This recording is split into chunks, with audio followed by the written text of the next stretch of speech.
Good turnaround Tuesday, Warriors. How's everyone doing today? We have some inflation numbers to trade off of today. Who's looking forward to today? How you doing, Steve? Boss, how are you, Blake? Kman, Scott Henderson.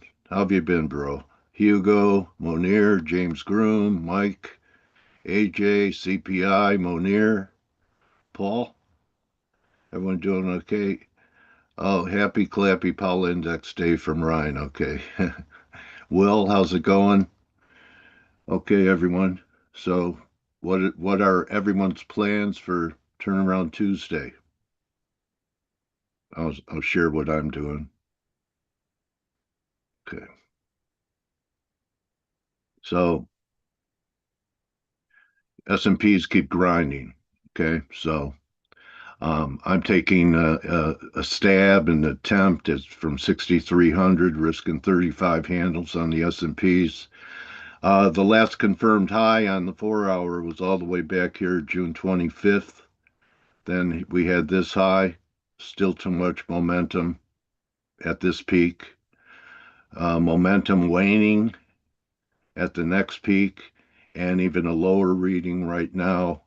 And if we have a reversal day now, not looking for a crash, but I thought that what would be a natural place for the market to come back to was where it failed from before we had the crash into April. 6130, prior highs during bull markets can always be tested out. So even have some confluence with some moving averages coming in there. So that's a new thing I'm doing today. And we still have a real quiet currency board here. Let's start off with Ryan. Happy clappy Paul Day. Ryan, can you can you give me the definition of what that is? Happy clappy. Yeah, I don't know if he's going to be so happy, depending on what these numbers are. Yeah. He's in a bit of a weird position. If inflation's hot, then he's justified in keeping rates up, but then that goes against what his mandate is, which is to get inflation down. Right. If inflation goes down, then in Trump's eyes, he's going to be even more wrong for keeping rates where they are. And even though he's getting the mandate right. So we're in that situation. We've been saying it's coming. We're crossing politics with monetary policy, and that's not a good mix. But for traders, just worry about what the numbers are and what it means for monetary policy, and more importantly, the market's expectation for monetary policy. Okay, and the expectation for the number today, Ryan, is for it to be fairly warm. Both core and headline year-on-year numbers expected to go up 2 pips to 2.6% in the headline and 3% in the core, which will fall right into, as I say, Powell's expectations that we're going to be seeing a bit of an inflation blip. So yeah, and anything hotter than that, then you can rule out July. Any expectations there, and probably September expectations will take a dip as well. But if it's softer, if it's around last month, or shockingly even lower than last month, well, that's going to be cat amongst the pigeons for July. Okay, so yields, I don't see them doing anything wrong yet. I guess this 445 level is going to be pretty important. Yen, basically has been even outperforming yields. So I know it was a long. Look at Japanese yields. So they're skying. So I mean, this was only a week or so ago. Yeah. At 43. So my thesis was back here that we would challenge and take out this 48 high, and it was because of this. Okay. And now, are we going to take out that RSI high? I don't think we go higher than 150. That was the target of the move, but boy, that was a beauty. Any feel on what to do with euro? Are you looking to get short under the 1650, or do you think it could just be maybe a little stop hunt if we take it under 1650 because everyone's looking at the same level? What's your vibe and trader intuition on this? Yeah, I think it can go both ways. Obviously, a big variation to what's expected, and you could get the move. Now, whether that's going to be enough to bring some of the bigger money back to the table to buy the dip is the question, or whether this rhetoric with Trump and Ukraine and Russia is going to see a bit more risk off. I'm more, just for today's data, I'm more inclined to play dollar yen and buy a dip on soft On a strong numbers. number, soft number. Okay. Yeah, because I still see no reason. I see plenty of reasons not to be long the yen. Okay, Okay. so if I see dollar yen dipping on a soft number, I don't think that covers up everything else that's going on in the yen. So I'll be more a dip buyer Hmm. if the chance presents itself. All right. And hey, can I just Go add ahead. something Yeah, there? sure. Yeah, I just want Ryan, if we do see weak data today, and this is something that we talked about yesterday with the Forex Analytix community, I think market participants are willing to look past today's data. So if you see the dollar dip on like let's just say CPI came in a little bit weaker than expected, and you do see a dip, I do believe that the market's going to buy up that dip rather quickly. I think they'll fade a knee-jerk reaction Yeah, on a weak data. yeah. Blake, But I do think you, you've do you got think to do pick you your think pair. this do you think this was enough of a rally to shake up the one-sided positioning in the No, dollar? There hasn't been any big shift that you've no, seen. I don't think so, because that right there is just a grind. It's, Yeah, think about like that trade working against you. Like you're short yeah, and it's grinding higher against you. You're like, man, I mean, it keeps eating away at my profits, but there hasn't been anything that's really told me otherwise. Today, like if we had a hot print, um that could squeeze the dollar, I think, a little bit further. I think that's the pain trade right now, since so many traders are short dollars. I think that if we squeeze and you see the dollar index break out, by the way, that right where your cursor's at, just slightly above it, is a 618 retracement of the right. last drop. So Okay, so 97.70 around this moving average. it is at, based on my calculations, it is at 98 and a quarter. 98 and a quarter is where the If, 618 is. if you put that chart on a daily and scroll it back to the beginning of the year, then ask the question: Is this a change in trend? Yeah, it's not. No, It's not. But nothing goes, in a straight line. And this is where, like, I think that the pain trade is higher, and doesn't mean like the dollar index is going back to 110. I think we could squeeze back to 100 pretty easily. yeah, So 103. yeah. Looking at USD NOK, which we've been making the community aware of since last week at 10, of this buy point right here, is now trying to break out. So USD NOK seems to be the star of as of late. Peso still, USD MEX is still holding. Hasn't given up the ghost. So, it's made a little progress. They seem to be buying dips here. So, those two look okay. Canada, yeah, it's all going to be about the number, I guess. And just one thing that we brought up yesterday about silver, that being a wave five. I know we're up today, but like I said, I don't know what DSI is in silver. I would think it It, would it's be it's not 90. extreme. It's not extreme yet, Dale, but it also, one of the things about silver is it hit a rising trend line and 161% extension yesterday. It Okay. overshot it a little bit. So So if is you're that the long, same line I have on? It's a megaphone yes, line. yes, Yeah. yes, that is the same line I have on. And then if you look at, see that big red bar on it right in the middle, like the middle of that triangle, There. do 161% extension of that move.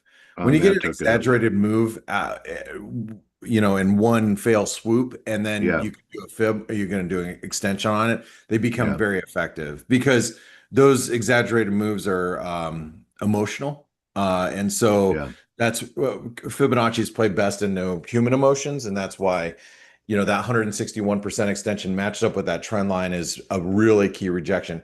You look at things like that, you see gold hit the 618, then you have Bitcoin that reversed at very key levels. And remember, Bitcoin and gold, they have very similar traits, very similar personality in this current environment.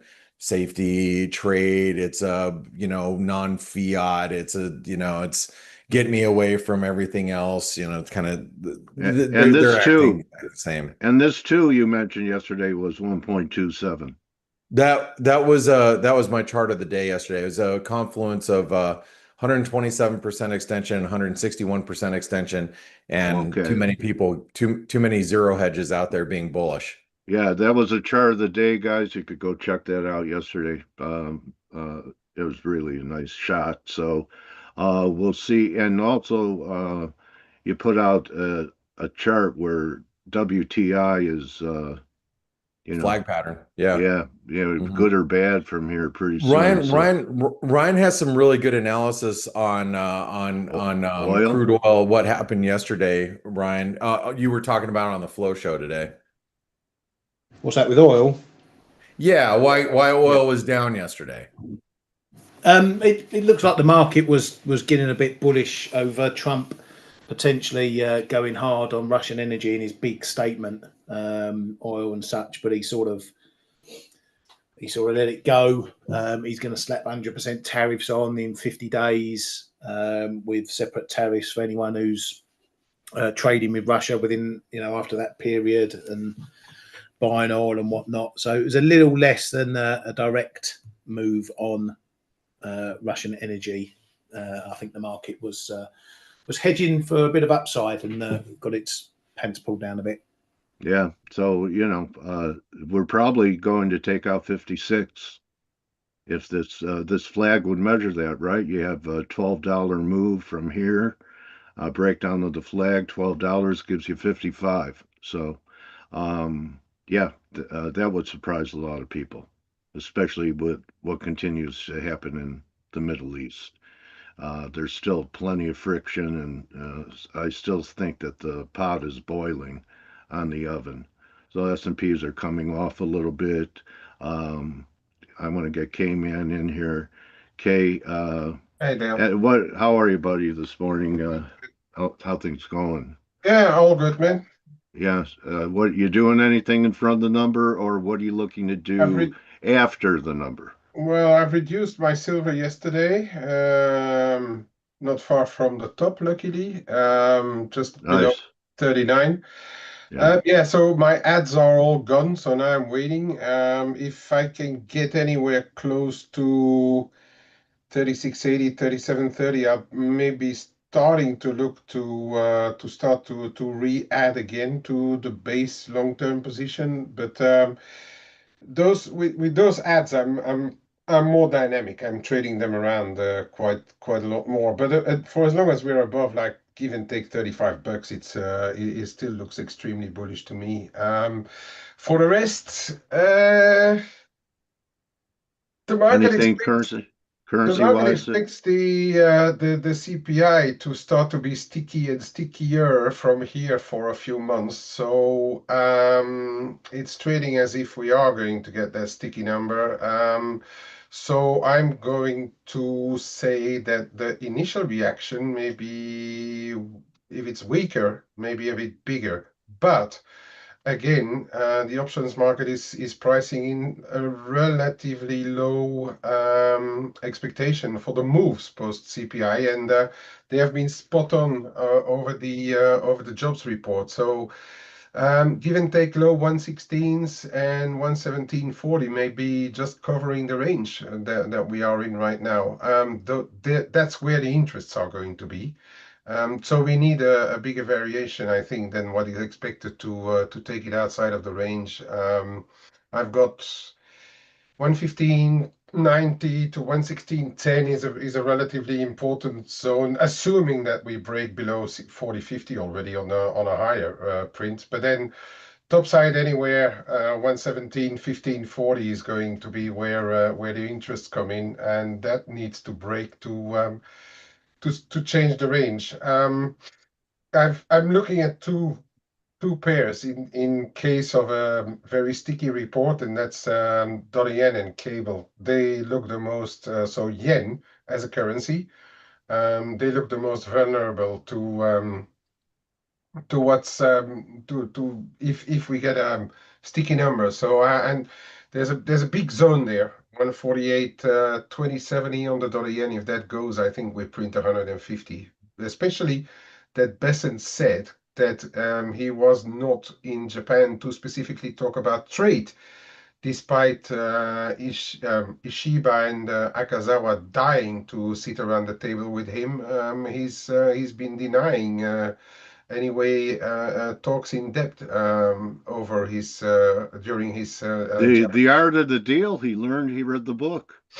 the art of pushing back against the deal, you mean? Yeah, that, well, I'm sure we could always edit that in there. Yeah. Yeah. And the other one is I think in case of a very sticky report is going to be cable, because the sterling is still pretty vulnerable right now, although we see a little bit of a setback on the euro sterling cable stabilizing, but we're also ahead of important relatively important, let's call it the whole trilogy will be important. We got the Mansion House speech by Reeves tonight, which maybe not be the most important, but then we have UK inflation tomorrow and the UK jobs report the day after. So we've got like a trilogy of important events. So if we continue to see softer data out of the UK, yeah, cable could be vulnerable still, providing that we get a stronger report on the CPI. And if you look at it from the other side, if we would get a weaker report, then I think stuff like Aussie, even just the euro dollar are probably going to be candidates for a decent bounce. Yeah, I like the way Aussie pulled back here into, this Yeah. support zone. I wouldn't want to, I am long, took partials. I don't want to be long on action back I'm under 540. So, I'm but actually I'm actually not in Aussie dollar as such. I'm in Euro Aussie, just to okay. stay away from the dollar right now.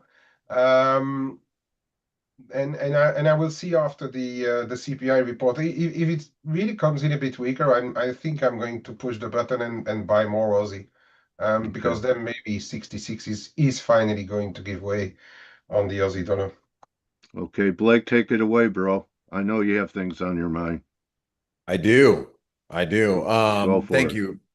Thank you very much. Well, yeah, actually, before I do, I just realized Grega is here. So maybe we can get a little bit of analysis from Grega. Okay. But Grega, I'm going to take over the charts. And I'll guide us via your charts on ForexAnalytix. So, for those of you that don't know, Grega's got his analysis right. Whoops, I don't know why that just happened. Let me just go ahead and log back in. My bad. Sorry. You don't have membership.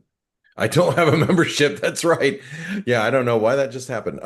Anyway, we go to Elliott wave analysis. Let's start off with the euro here. I mean, Greg, well, first of all, good morning, or good afternoon. Yep. We have this like flag pattern, we're at pretty key support. Looks like you still have a fifth wave. So you still think the euro is going higher today?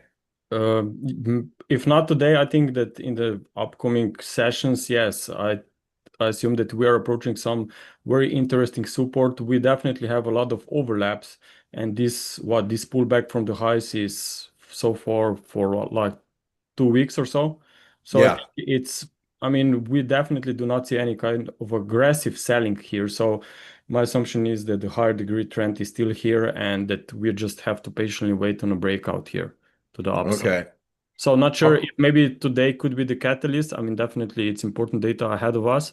But I mean, the closing price action maybe would be the most important one for today. How does your count shift if we break back below the 116? Here, let's go over to the euro live here. So if we break below 116.40, because the 116.40 level is the big, and it's the level that I've been looking at for like forever. it is a previous breakout point from over here back in June. But this 116 level, you can go all the way back to I 2005. It's just been huge. So Yeah, I mean, I'm paying attention on 11570 actually. That was the high back from April 21st. So as long we are above that level, above that high, I just still think that bulls are staying in the game here. But if we get below that level, then I would assume that maybe we are already trying to form a top here. And maybe, as you said earlier, or Kman discussed, maybe pound is the first one that topped out. And if we see a break to the downside, even on the euro dollar maybe could follow this same path. yeah, okay. So like here's your analysis on sterling. And yeah, it's Yeah. broken rising trend line. Yeah, So I believe that we are just even lower at the moment. yep, So we are. definitely we are leaning more towards bearish case here. And if to data, I think that UK CPI is tomorrow, right? I think that this data could just maybe Yeah. confirm that we are really breaking out. Yeah, and you got UK CPI, and then you got Kman correct. We have UK jobs data at the end of the week, The like day after, yeah. the day after, like Thursday morning, I believe. Yeah. China So GDP ought to be a good number to see fudged. Should be fudged pretty good. well, we might get a lot of fudging around here, Dale. Hey, Greg, just real quick, we've had this huge move in Bitcoin, and I'll just take us over to your Bitcoin analysis, or where is it? I can't remember where I have it. Oh, there it is. Okay, how you viewing Bitcoin right now? I still think that we are in some intraday consolidation here, retesting some key supports. But as I've been discussing already on Friday on Face, that maybe some better opportunities are elsewhere. Like Ethereum, in my opinion, is looking to be much better. There we are testing just neckline support, comes in around 2008.50 or so. I think this could be quite interesting level. It was also the previous swing high, yes, exactly there. So I still think that that's a very nice uptrend, which in my opinion is not really over yet. Unless we break this invalidation level at 2642, then I'm afraid that this thing will go a bit deeper. But for now, it looks like still, I mean, pretty nice support down there. You know, one thing I do want to mention about Bit or Ethereum, in case you guys missed it, we rejected this 618 retracement of this entire move, and it's also exactly like at the same spot, 127% extension of the last pullback, to 2200. That stopped us there. So if we do break back below, as Greg is pointing out, we break back below that support, and that level comes in at 2850, 2870. We start breaking below that, I would be a little nervous being on the long side of Ethereum. I think that'd be a bit of a disappointment because it was such Yeah. a rejection. Let me also mention that at 2830, we have some interesting gap on the Ethereum futures. So I always pay attention to those gaps, and this could be I mean, so far still very interesting support, right? As we said at the previous swing high. Got it. Hey, what else? I know we have about 6 or 7 minutes before the data comes out. So I'm going to get prepared for that. But what other instruments are you like most focused on today? I like Aussie, like Okay. Dale said, but maybe I would be much more confident to look for potential rebound if we would retest that swing low from July '07. This comes in around 06480. Right Yes. here. Yes, you open the chart. Yeah, exactly. So it's pretty key support, I think. If we get some sell-off, that could be maybe some interesting rebound in the second half of this week.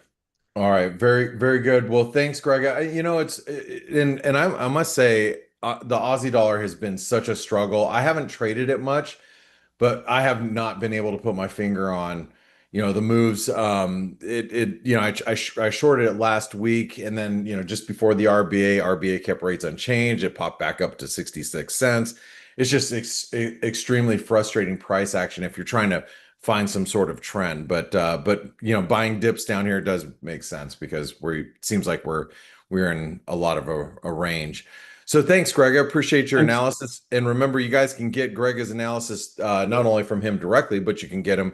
It's also included inside of Forex Analytix. Before I take you over to all the charts that we're going to be looking at, I do want to mention, if you have not put your name in our newsletter, just go right into the very middle of our website, Trading Analytics. You get updates on our weekly newsletter right here. But if you put your name and email address, you're also included in a giveaway. We're giving away 2 trader funding program assessments this month. Plus, every week you'll be, you know, updated on, you know, the latest with what's happening with Trading Analytics. Matter of fact, we just came off of a Trading Analytics meeting, a technology meeting, just a few minutes before we started. So, anyway, thank you, Grega, and thanks. I'm gonna go to the rest of you guys real quick, you know, and I'm gonna bring over the charts that we're gonna be looking at. We're gonna have yields to the left. Dollar index is right in the middle, and then the S&P will be right over here to the right. I'm almost tempted to put overlay gold over the 10-year, but I'm not going to do that just yet. I'll hear from these guys first. So Ryan, what are you focused on for this number? Are you looking at the yen? I know Kman is. I know you guys have been really focused on the yen, but what are you going to be looking at for this data? What are you going to look to trade? The yen. The yen. Okay. Yeah. Now I'm assuming, like you said a little bit earlier, you are preferring a weak print to buy a dip. And if you guys haven't seen the technicals in the dollar yen, we've broken out of a triangle as of yesterday. You would have known that if you're, you know, in our community. It broke out and it's holding. I mean, that's the thing that I think we need to realize. Now, the yen has been very, very weak as of late. And the yen has not been able to catch up much of a bid. So if we get above 148.20, that should really open up some upside with the yen. And any other thoughts there, Ryan? Yeah, not really. I'm more inclined to buy a dip than sell a rally. Though I will be keeping an eye on US yields and 10 years up at 450 if we get up there, because I think a hot number will probably see us up there. It seems to be a bit of a stretch point up in that 450, 460 over the last few months. If that coincides with dollar yen, I've got a level at 148.80, 85. So if we're up there, around there, 149, and yields start to struggle, then I might think about a little scalp short as a bit of a stretch trade. Okay. Kman, what are you focused on here? Yeah, the ones I said, yen, maybe cable,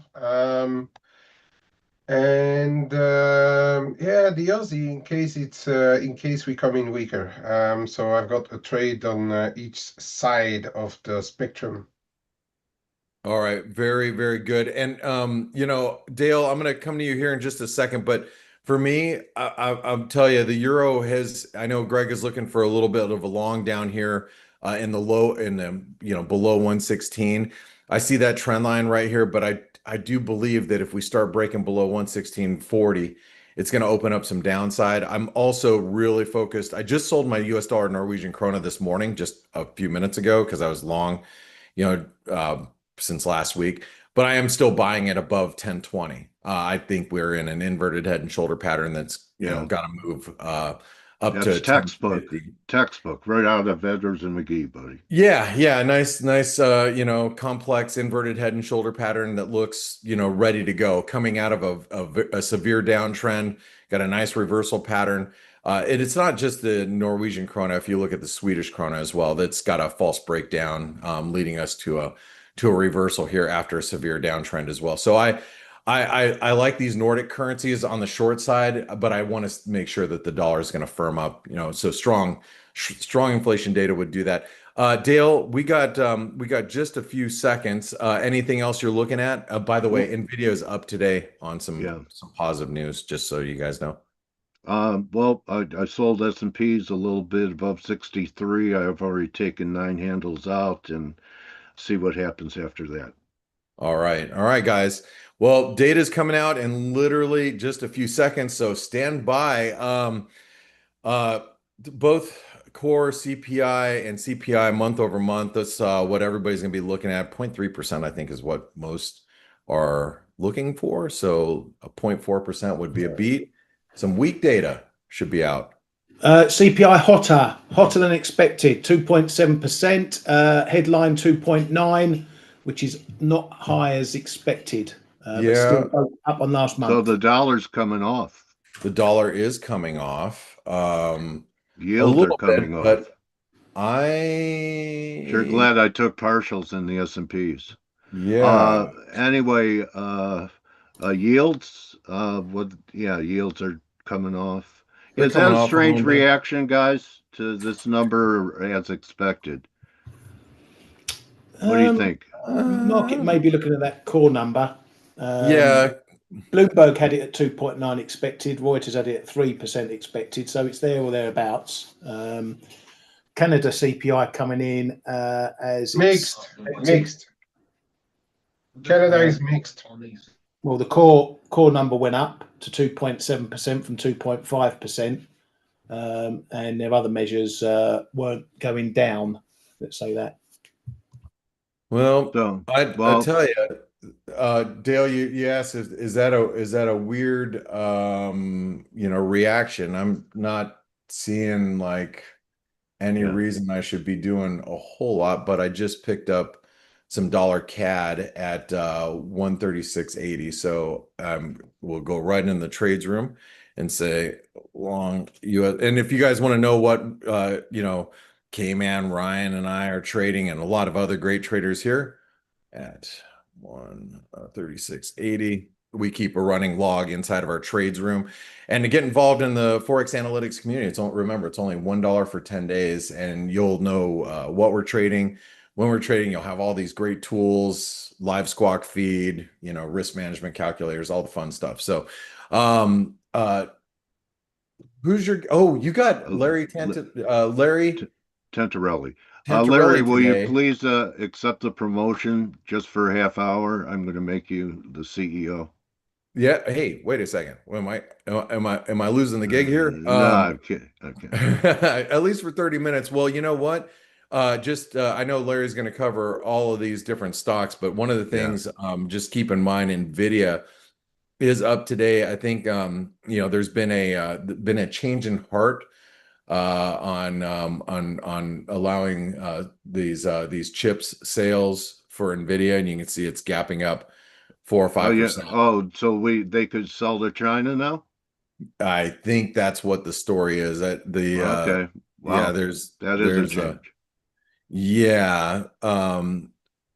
In April, US banned NVIDIA from selling the H20 chips to China, but now I think that has changed as of Yes. They opened the possibility for them to sell to China again. Yeah.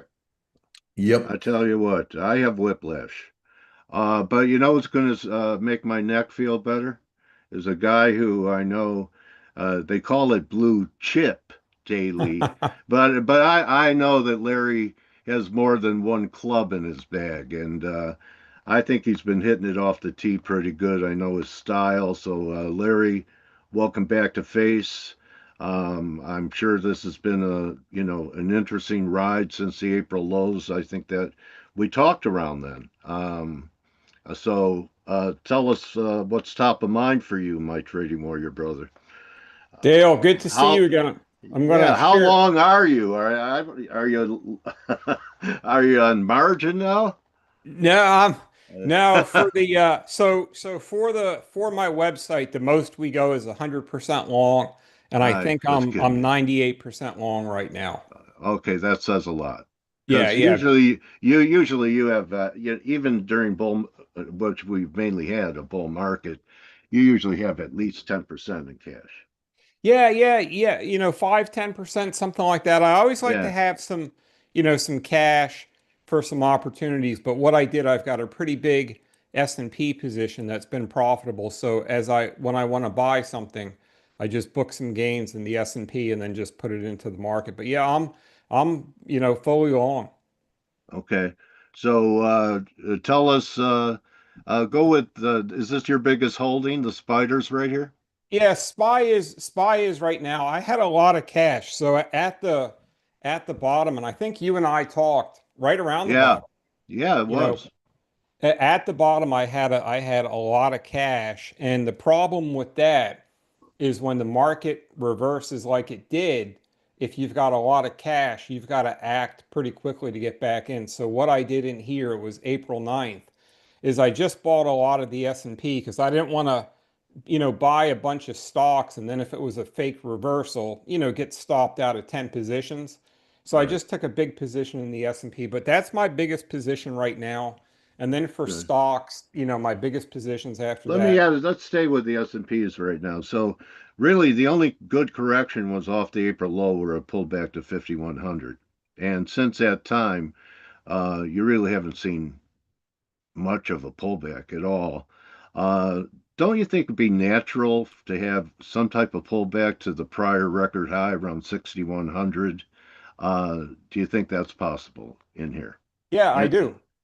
Yeah, okay, I expect as we get into August and September, which are historically, pretty difficult months, especially September is a okay, pretty difficult month. If we had some type of a 3 to 5% pullback in the S&P, maybe over this 50-day moving average, I think that would be perfectly normal. okay. The 50-day moving, where's that coming in? Under six a little, huh? Yeah. Yeah, Okay, 597 here on the S&P, right about the same range. okay. I guess you have to say that it's really the same leadership. The only difference is this time semis have even outperformed MAGA, right? Yeah, these coming off the lows, semis were really weak for a Yeah, while. They were underperforming everything, but coming off the lows, they've just pretty much been, straight up. Nvidia, Broadcom, Taiwan Semi, those have been your big names off the lows. okay. And are you coming to believe that the Russell has had a few days where it might be beginning to turn, where the small caps might begin to outperform the large caps? You Or, know, I don't really follow the Russell too much, and I'll tell you why. okay, I'm not really good at it. Over a couple years, I've probably taken, 4 or 5 trades in the Russell. I think I made money on one. There's been a lot of false starts in there. There was a lot of chop in here in 2022, false breakout. It's possible, but in the small caps, I like certain sectors better than the Russell because the Russell, I think 40% of the or stocks in banks? the Russell are unprofitable. I like the small and mid cap financials, small and mid Okay. cap industrials, like these defense stocks are super Yeah, super strong, and yeah. small and mid cap tech. I like certain parts of the small caps better than just the Russell. So, Edwin Starr was wrong in his song War. War, good God. What is it good for?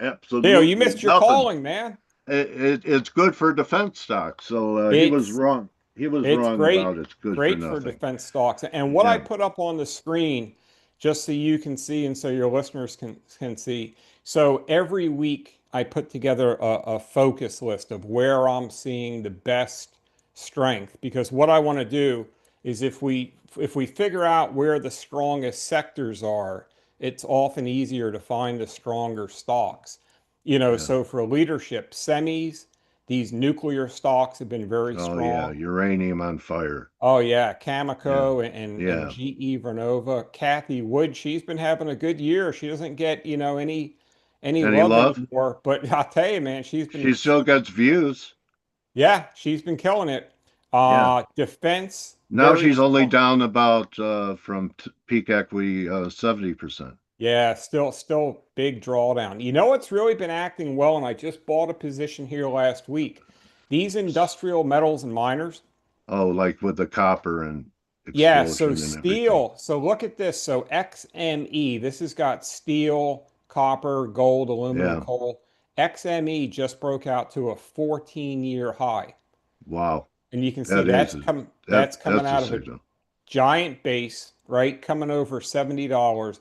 And I think these tariffs have been good for the stock. So like Reliance Steel, Yeah. Nucor, these steel stocks have been super strong after the tariffs came in. But what got my attention here is, this breakout over 14-year highs. So I bought it coming over $70 last week, and we'll see where it Nice. goes. Yeah, and your risk management on that one is it would have to take out the moving averages underneath it for you to start to get concerned, like back under, Exactly. or the breakout was a breakout 70. Yeah, the breakout 70, but I think my stop's under the 50-day at least. What I do, because I'm a trend follower and I've got Yeah, a longer time frame. So what I'll do is I'll take probably a half a position when I start something. Give unlike the myself breakout. some, yeah, give myself some room to work out with the stop. And then if it starts to work higher, I can always, level up into the position. But this has really caught my attention. I'll tell you something else that's caught my attention. And Silver miners, oh, home builders. Okay, yeah, I've noticed they've been trying to turn, yeah, and that's in the face of the bonds getting hit last week yeah, after the employment number. I think the market, so I don't have anything. Home builders right now, they're too far down on the chart for me to get involved yet. If it comes over maybe 110, 115, but they're showing some Yeah, signs. If you look at, the home builders, if you look at this, some of these building stocks like Builders First Source, it's yeah. got a nice base that's developing there. So D.H. these Horton. D.H. Horton has a nice pattern too. I was Yeah, looking look at at that. look at this one. So this is Oh, yeah, top build. Look, it hit that 200 week moving yeah. average, right? Held it exactly. Bullish So, cross here. so the market's smelling lower rates Yeah, the market, in the I door. think the market's smelling a rate cut, and I'm not smelling it. You know, Yeah, but I think I think what's going to happen with the Fed is they've been talking about inflation from tariffs for a couple months now. But if it doesn't, like today's number wasn't very hot, it came in right at forecast. But right. if inflation doesn't break out to the upside, I think the Fed has to cut by September. Do you have a view on bonds like TLT? Does it saying anything to you? It's been No, sideways, I sideways, can't. sideways. I don't have a really good read on bonds. I think Yeah, part of what's keeping bonds under pressure is the dollar's been so weak. I heard you guys were talking about that before. I just don't have any good reading on bonds or yields. I expect yields to stay higher for longer just because there's so much going on with the deficit. There's just a lot of cross currents in the okay. bonds and the dollar. Your view on oil shares? We had all that excitement I of like this a one. possible. Okay, This is my favorite. So Imperial Oil in Canada, really nice okay, breakout. So this just hit new all-time highs, right? If you take a yeah, look at that chart. So Imperial's been really strong. I like charts like Marathon Petroleum in the refiners.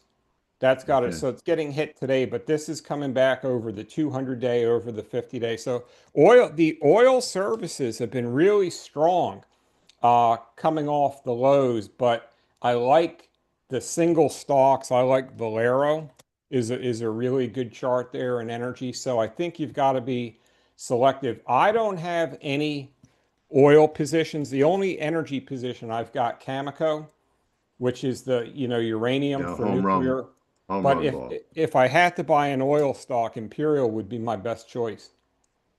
Okay, I want to uh, share what I've seen about Larry's style, which traders that are listening to us right now, I know have issues with. So if you notice, Larry isn't getting long any of these at the lows. In fact, there's already been an advance happening. So most traders, especially if you come from a leveraged background and you're trading leveraged, feel late about buying in advance, buying into the advance after it's moved 10%. And yet, if you see Larry's style after the move is what's giving him the confidence to go into trades.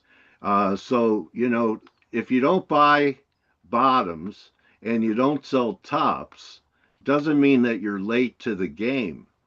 It means that you were patient to wait to let it develop to give you more evidence that a trend has been established and trying to, instead of always trying to pick the turning point, and if you don't get it, you feel late. So it's not late when you have a trend in force. You don't have to wait for a pullback to the lows to get in, or you'll be watching opportunity after opportunity pass you by. Is Yeah, that a pretty good Dale, description of your style? yeah, it's perfect. I'm a trend follower. I'm a breakout trader. And my view is when these stocks break out, and I'll give you a perfect example of what you're talking about. So Palantir right now is my biggest Yeah, stock position, right? yeah, So I bought Palantir in September at $34. But if you take a look on the chart down here, right, if we go back to the September chart, that was near the very high yeah, at the time. right. And so, I bought the high. I just bought Robinhood at like $76 or so. And if you look on the chart where I bought that, I think I bought it right in here. So that was the very top of the What chart. was your reason for that entry there? So two things. It was the breakout on the chart. I had it on my watch list. It had a breakout. And also what I like is the numbers, the sales numbers and the earnings numbers. But it was a technical breakout. I got to say this, Dale, I've had much better results, me personally, from buying breakouts in the upper right-hand corner than I Yeah, have had in trying to buy near the lows. A lot of times what happens with charts like these is they go through a lot of gyrations, right? When you're trying to come off the lows, because yeah, there's so much overhead supply of right. people that bought this stock a lot higher recently, that as the chart runs up into that overhead supply, there are some built-in sellers that say, hey, listen, get me even and get me out. I'm going to move on. So my mindset is not very good with these stocks that are, very choppy coming off the lows. So I do tend to buy a lot more breakouts and a lot more in the upper corner. You have anything in silver miners? Because for the first time, Larry, I think it was a week or two ago, silver miners were actually outperforming silver, which Yeah. is, first of all, miners outperforming precious metals So didn't start silver happening. miners, Yeah, they're in a sweet spot. So I like this Pan American Silver. yeah, That's got a nice breakout chart. yeah, AG has been yeah, that's, acting pretty well. First Majestic Silver right near the upper corner. And yeah, there's bubble, this ETF. Sometimes with these SILJ.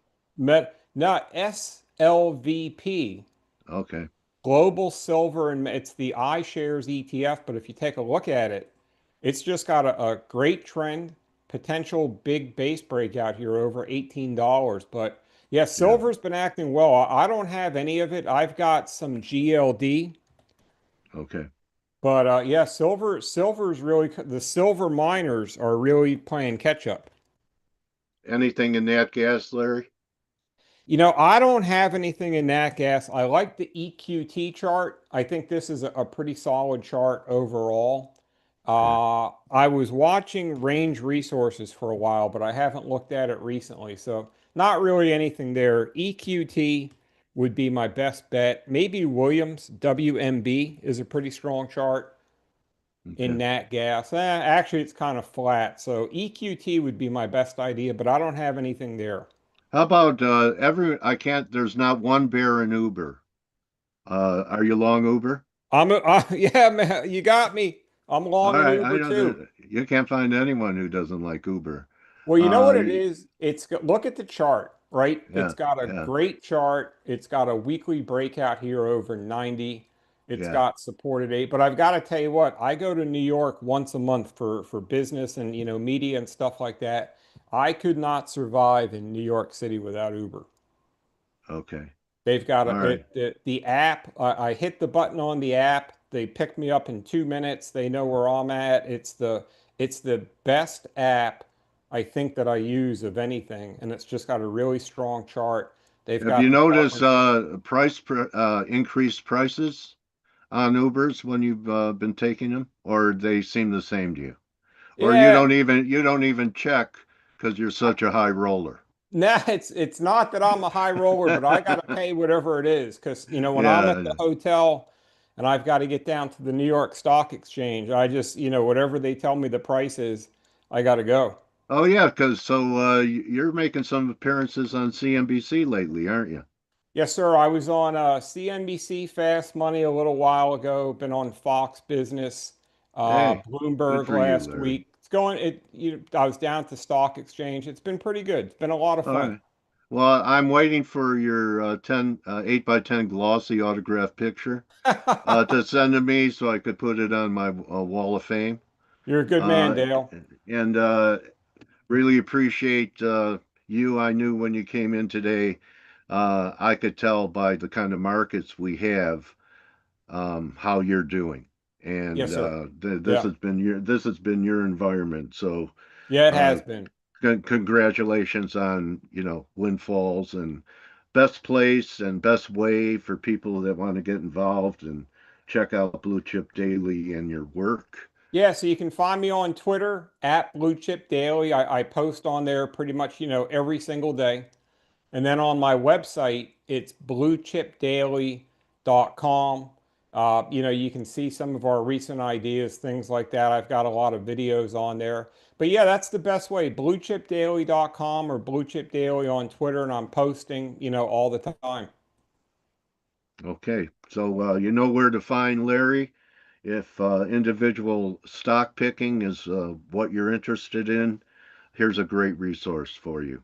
So, Larry, continued success. We'll talk in the fall, see what's happening in those months where maybe the levitation might run into a low gravity. Dale, I might So, take September off. oh, I okay, don't like September's. I've got some bad Juju.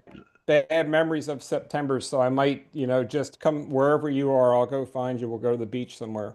All right, well, I'm a mile from it in Encinitas, California. I'll So, be right there. all right, all right. So Larry Tentarelli, everybody, follow him on X and keep an eye on what he's saying. His work is top shelf. Thank you, And Dale. you're welcome, brother. And Uh, that's a wrap. Go ahead, Larry. What? all right, my friend. Thank you. Oh, you're welcome, Larry. And that's going to be a wrap. Everyone could join the team in about 20 minutes. Remember, don't just count your shares, count your blessings. Good luck the rest of the day on Turnaround Tuesday. See you tomorrow. And adios, everyone. You're welcome, Laura, Ingmar, all our trading analytics family, soon to be. Adios.